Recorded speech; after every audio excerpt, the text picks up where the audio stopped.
Hello. Welcome to Healthy by Choice, the podcast that's here to ignite your belief in what's truly possible for your health and well-being. Hi, I'm Dr. Kerry, and what lights me up is empowering others. My mission has always been to inspire you to take your health seriously and give you the tools to understand your body on a deeper, more meaningful level. In each episode, we'll explore the healing power of nature, the role of real food as medicine, and how intentional movement can restore balance to your body and mind. So whether you're on a journey of prevention, recovery, or simply seeking more vitality, this podcast is your reminder. You hold the power to heal. Thanks so much for joining me.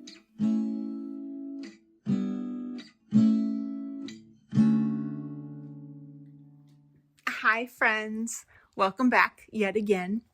Today I'm going to pick my favorite of all topics, my most loved topic. Haha. My favorite topic is love. And I love to talk about love. And yes, I did say that when we use essential oils or flower essences, that it is love. And when I reflect back on that, I realize that I really believe love is the thread that connects all of us. It's our deepest knowing. It's, people say God is love or love is God. And if I meditate on that, it feels really tangible to me that that's what connects all of us. And for a really long time, back to back for years, I re-listened to the book All About Love by Bell Hooks. I highly recommend it. It's really sweet. It's one of those, it's a book that teaches you that love is not just a fleeting feeling, right? It's an action, it's a practice and a choice. And I choose to make it my commitment, my responsibility to myself and the greater world, and of course my patients. At chiropractic school, we learned give, love, do, serve. And I think giving and serving is love and the action of loving. So through me, not many chiropractors will tell you that we were called to this. It's not a choice. And that is a way to let love flow through, right? And without putting myself in it, like just letting it flow. How's that?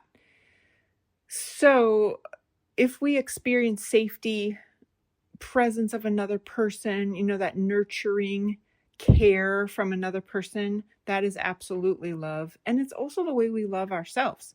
And like I was saying about the plants, both in essential oils and in essences, it's like the nurturance from the earth, from, all of it, including nervous system regulation, including the way that we heal and the way that we are in community. So the bigger picture, supporting one another, it really does create connection, create safety, all based in love is much deeper. And for me, it's completely, totally necessary. And there's another book I really love. It's Paulo Coelho, and he's the guy who wrote The Alchemist. And it's such an amazing book about self-discovery. But he wrote a book about love, and he basically took the elements of patience, kindness, generosity, humility, gentleness, dedication, tolerance, sincerity, and innocence, and said, but the most important of them is love, and how to incorporate love into our daily life and experience and live from love. So that's kind of that's my jam. I do really I intend to find books and podcasts and information and anything that is rooted in love.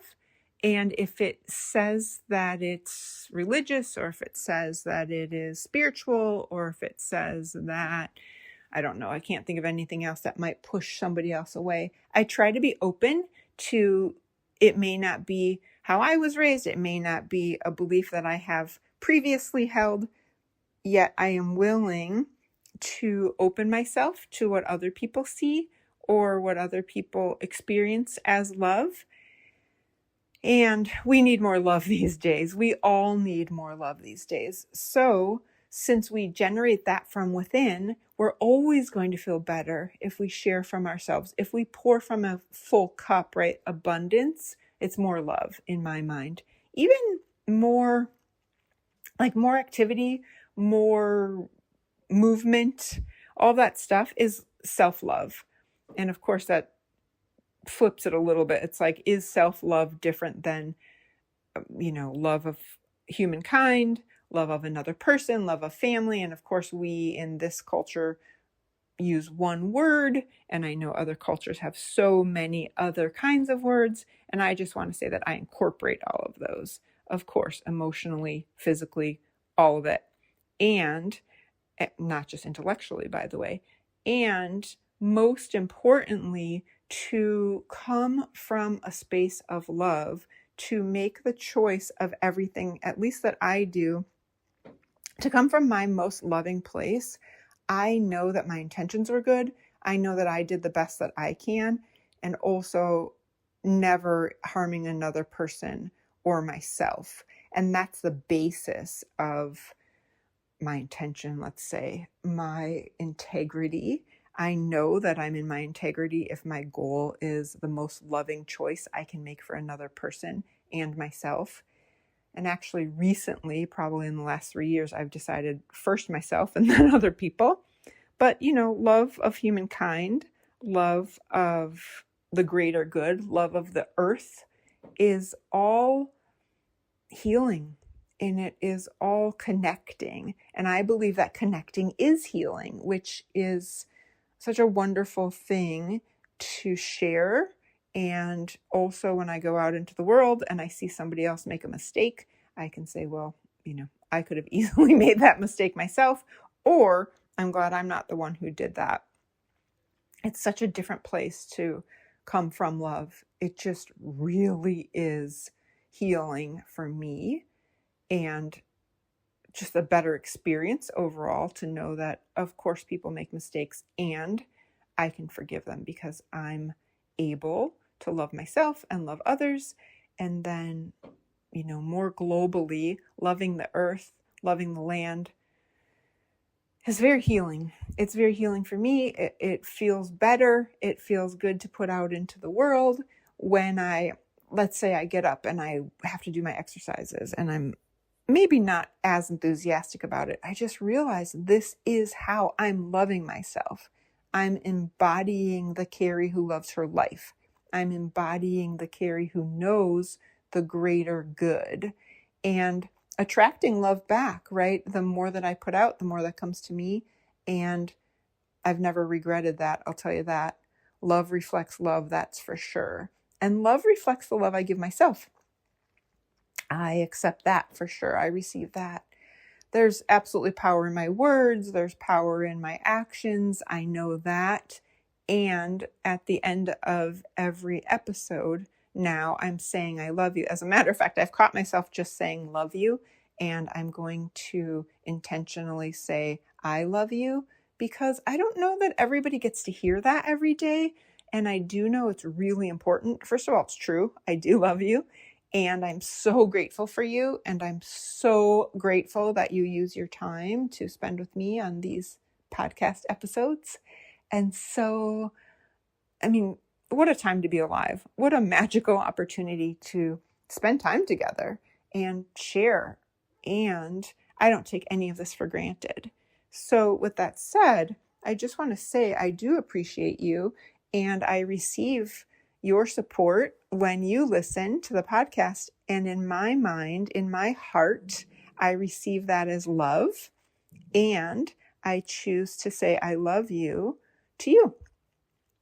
Also, my actions are creating the podcast.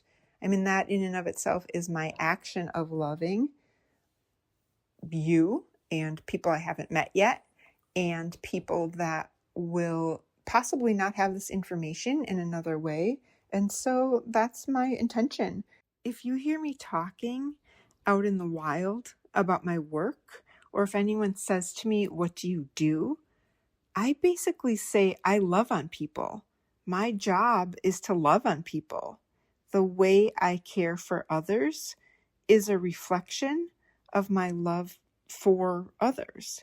And over the past several years, I have learned and deepened my understanding of applying that love inward. I have been on a journey of personal discovery and putting myself and sourcing my own love. And that's why the teachings, that's why the readings, that's why incorporating, books and podcasts into my life. I feel like that idea of always coming from love, when I do health coaching with my clients, we're often looking to achieve a goal, right? Or the client wants to achieve a goal. So together we want to make changes.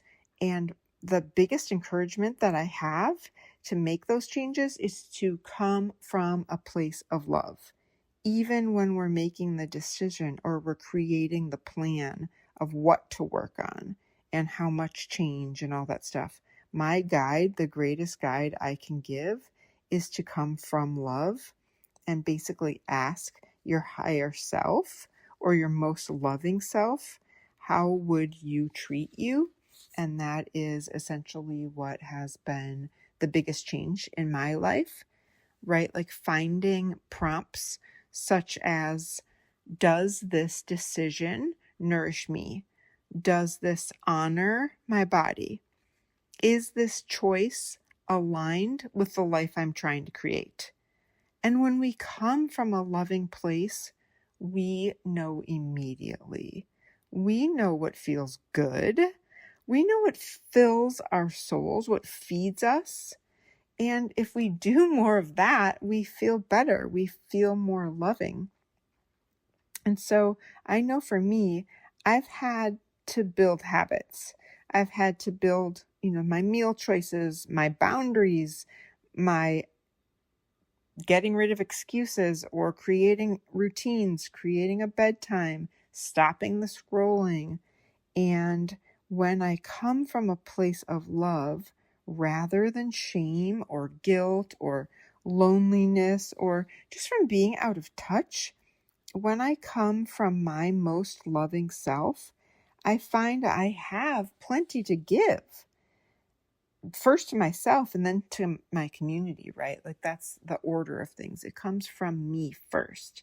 And so that's what's up for me now. It's coming even more from love. And then first with my own self, then everyone else. And then my next job is going to be the exact same thing. Deepen that again, like crank up the volume again and again. I love love because it is what connects me to myself. It is what connects me to my source. And love is what connects me to all others. As Paulo Coelho says, love is the rule that contains all the other rules. Love is the commandment that justifies all the other commandments. And love is the secret of life. Friends, with that, I love you, I love you, I love you. Thank you again for your time. Thank you for being with me, and I look forward to next time. Thank you.